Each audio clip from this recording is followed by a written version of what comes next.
आज हम बात करेंगे इमैनुअल कांत की मॉरल फ़िलॉसफ़ी के बारे में। कांत की मॉरल फ़िलॉसफ़ी पढ़ने से पहले हम देखते हैं कांत कौन थे। कांत एक मॉडर्न थिंकर माने जाते हैं और इनका जन्म 1724 में जर्मनी में हुआ और ये डियोंटोलॉजिकल एथिक्स के लिए फेमस है वेस्टर्न फ़िलॉसफ़ी में।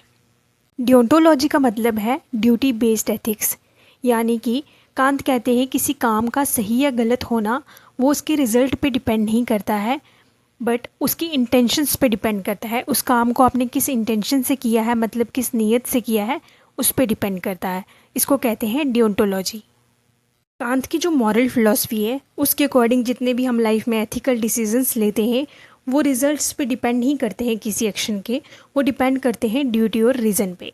इसलिए कांत कहते हैं reason is the source of morality. फिर कांत कहते हैं कि हमें सब इंडिविजुअल्स को यूनिवर्सल मॉरल लॉ फॉलो करना चाहिए, जिसको वो बाद में कहते हैं कैटेगोरिकल इम्पेरेटिव। मतलब कि किसी भी लॉ को अगर यूनिवर्सल लॉ आपने बनाना है तो उसको सोसाइटी में चेक करके देखो। फॉर एग्ज़ाम्पल यहाँ पे मैं आपको एक एग्जांपल बताती हूँ।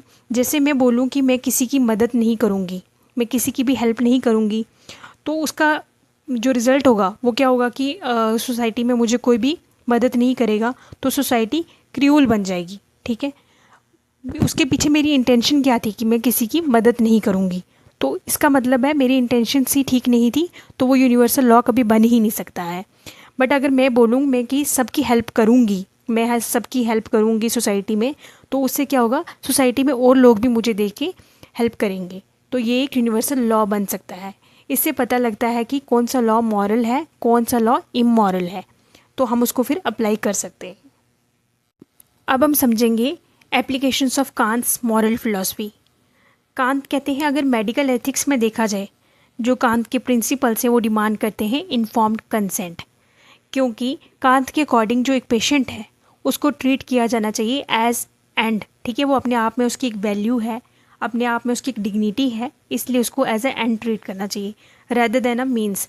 सिर्फ अपने काम के लिए या अपना टारगेट पूरा करने के लिए उसका इलाज नहीं करना चाहिए, बल्कि पेशेंट की कंसेंट लेनी चाहिए, पेशेंट को बताना चाहिए कि हम क्या ट्रीटमेंट कर रहे हैं, इसके क्या फ़ायदे होंगे, क्या नुकसान होंगे, सब बताना है उसको, क्योंकि उस पेशेंट की एक अपनी वैल्यू है और एक अपनी डिग्निटी है। कांत की जो मॉरल फिलॉसफी है वो ऑटोनॉमी मतलब ट्रू फ्रीडम और रेशनलिटी दोनों को प्रमोट करती है।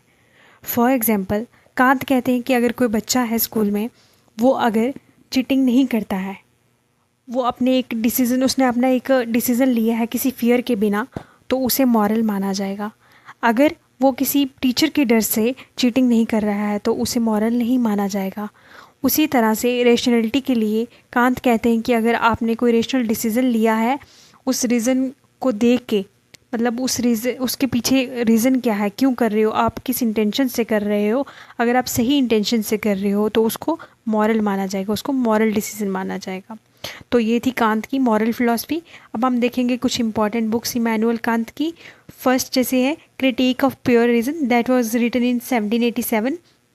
Second one critique of practical reason, that was written in 1788 by Kant. Third metaphysics of morals, that was written in 1797। Fourth one religion with the bounds of pure reason, that was written in 1793। ये जो कुछ books हैं ये important books हैं कांत की जो moral philosophy को दर्शाती हैं। कांत की कुछ और इम्पॉर्टेंट बुक्स भी हैं जैसे perpetual peace, next universal natural history, next critique of judgment. इसमें से जो मोस्ट इम्पॉर्टेंट है वो है परपेचुअल पीस। ठीक है जी, आज हमने डिस्कस किए कांत की मॉरल फिलॉसफी डिटेल में। मिलती हूँ अगले लेक्चर में एक नई वीडियो के साथ। Thanks for watching the video.